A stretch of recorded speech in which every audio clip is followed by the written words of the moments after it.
நுண்ணறிவு கோட்பாடுகளில் பெர்னனின் நுண்ணறிவு அடுக்கு நிலை கோட்பாடு, பெர்னன் ஹைரார்கியல் தியரி ஆஃப் இன்டெலிஜென்ஸ். இந்த ஹைரார்கியல் நீட்ஸ் தியரி அப்படின்னு படித்தோம். ஹைரார்கியல் நீட்ஸ் தியரி அப்படின்னு பார்த்தது மாஸ்லோவின் வரிசைகரமான தேவை படிநிலை கோட்பாடு அப்படின்னு படிச்சிருக்கோம். அப்போ வரிசையாக இருக்கிறத அந்த நிலையில் நம்ம எடுத்துக்கிறோம். அதே மாதிரி பெர்னன் என்ன பண்ணார்னா, நுண்ணறிவு என்பது வரிசைகரமாக நிகழ்கிறது.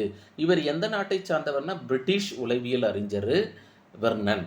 இவர் 10 முதல் 12 வயது வரை இருக்கக்கூடிய குழந்தைகளுக்கு பொது ஆற்றல் வலுவுடன் செயலாற்றுவதாகவும், அதற்கடுத்ததாக 12லிருந்து 14 வயது இருக்கப்படும் போது இரு முக்கிய அடிப்படை ஆற்றலான சொல்லாற்றல், அதுக்கு அடுத்தது இட புலன் காட்சி ஆற்றல் என்ற 2 நிலைகளாக பிரியுது. அப்போ பாருங்க, முதல்ல G ஃபேக்டர் இருக்கு, அடுத்து ஸ்பெசிபிக் ஃபேக்டராக S1 S2 அப்படின்னு பிரிச்சுக்கிறோம். அந்த S1 S2 நம்ம என்னென்னு எடுத்துக்கலாம் அப்படின்னா, பாருங்க இப்படி எடுப்போம் இல்லை, பாருங்க G, இந்த Gயை 2ஆக பிரித்து VED அப்படின்னும், அதுக்கடுத்து KM. VEDனா verbal educational ability. Verbal educational ability அப்படின்னு நம்ம சொல்லப்படும் போது மொழி கல்வி திறன் சார்ந்தது, VED educational ability. Then KM factor அப்படின்னு spatial practical and mechanical ability, இட அமைவு செய்முறை மற்றும் பொறியியல் திறன்கள். இந்த திறன்கள் எல்லாம் வரிசையாக VEDயிலிருந்து மீண்டும் சிறு சிறு திறன்கள் பிரியும்.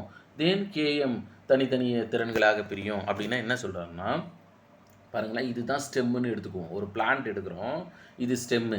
கீழே என்ன இருக்கும், ஜியோட்ரோபிசமாக வேர்கள் இருக்கும். இதை நம்ம ஃபோட்டோட்ரோபிசம்னு சொல்கிறோமா.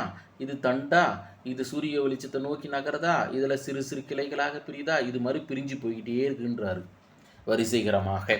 யார்? பெர்னன். அப்போது 10லிருந்து 12 வயது, 12லிருந்து 14 வயது, 14லிருந்து 18 வயது, 18 வயதில் அடிப்படை ஆற்றலிருந்து சிறு குழு ஆற்றலாக பிரிகிறது. அப்போ இந்த இடத்துல என்ன தெரியுங்க கேட்கலாம், எடுத்துக்காட்டாக ஒருவருடைய நுண்ணறிவு முதிர்ச்சி வயது 18 என்று குறிப்பிட்டவர் யார் அப்படின்னு கேள்வி கேட்டுட்டு, ஆப்ஷன் ஏவில் ஆல்பர்ட் பீனே, ஆப்ஷன் பியில் டெர்மனு, ஆப்ஷன் சியில் பெர்னனு, ஆப்ஷன் டியில் ஆல் த அபோவ், மேற்கூறிய அனைவரும் அப்படின்னு கேட்டாங்கன்னா சரியான ஆப்ஷனு பெர்னன். சப்போஸ் 16 அப்படின்னு கேட்டாங்கன்னா டெர்மன். சப்போஸ் 15 அப்படின்னு கேட்டாங்கன்னா ஆல்பர்ட் பீனே. இல்லை, ஆல்பர்ட் பீனே என்பவர் 15ஆக குறிப்பிட்டார். அதனால் இந்த இடம் நம்ம வீணா கேட்கலாம் சார்.